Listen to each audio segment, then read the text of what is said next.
पहाड़ों में बसा था एक छोटा सा गांव, कौशलपुर। यह गांव कभी हरियाली से भरा हुआ था, लेकिन कई सालों से बारिश नहीं हुई थी। खेत सूख गए थे। गांव के बीचों बीच थी एक पुरानी झील, नीलवर्ण झील। कहा जाता था कि उस झील में कभी चांद की रोशनी उतरती थी।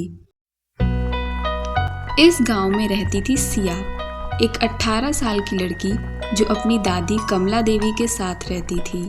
एक शाम जब सिया दादी के पुराने संदूक को साफ कर रही थी तो उसे एक कागज का टुकड़ा मिला।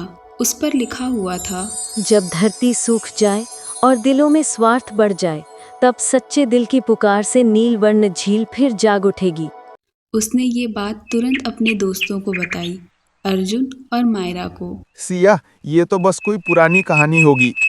तीनों ने ठान लिया, अगली पूर्णिमा की रात वो इस कागज में लिखे हुए मंत्र जरूर पढ़ेंगे।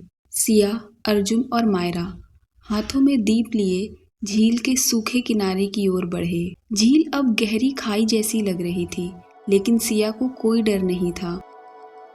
उसने मंत्र पढ़ना शुरू किया। हे नील ज्योति, हे धरती की आत्मा, सच्चे दिल की प्रार्थना सुनो, जीवन दो इस सूखी मिट्टी को। और अचानक झील के बीचों बीच से जल फूटने लगा, नीला, चमकीला और जीवन से भरा हुआ। सिया, ये क्या हो रहा है? डर मत, ये हमारी आस्था का जवाब है। अगली सुबह पूरा गांव नीलवर्ण झील के किनारे जमा था। हर कोई आश्चर्यचकित था। सूखी झील अब चमकदार जल से भर चुकी थी। लेकिन यह खबर गांव के लालची जमींदार भैरव ठाकुर तक भी पहुंची। उसने झील का पानी लेने के लिए अपने आदमियों को आदेश दिया, लेकिन जैसे ही उन्होंने बाल्टियां झील में डाली, पानी लाल हो गया। आसमान में बिजली कड़की और एक तेज आवाज आई, लालच के जल से जीवन नहीं, विनाश जन्म लेता है। रात को सिया को एक सपना आया। नीलवर्ण झील से एक नीली आभा उठी और उसमें से एक वृद्ध पुरुष का स्वर सुनाई दिया, मैं झील का रक्षक हूँ, लालच फिर लौटेगा और तब तुम्हें चांदनी कमल ढूंढना होगा।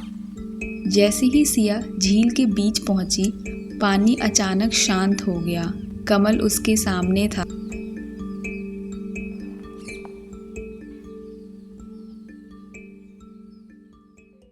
अचानक धरती कांपी। भैरव फिर लौट आया था, इस बार कुछ तांत्रिकों के साथ। वो कमल छीनने के लिए दौड़ा। जैसे ही उसने उसे छुआ, झील की लहरें प्रचंड हो उठी। एक नीली बिजली गिरी और भैरव चीखता हुआ झील में समा गया। उस दिन लालच ने अपना अंत देखा। अगली सुबह सूरज की किरणें झील पर पड़ी और झील पहले से ज्यादा सुंदर थी, नीले और सुनहरे रंगों से चमकती हुई।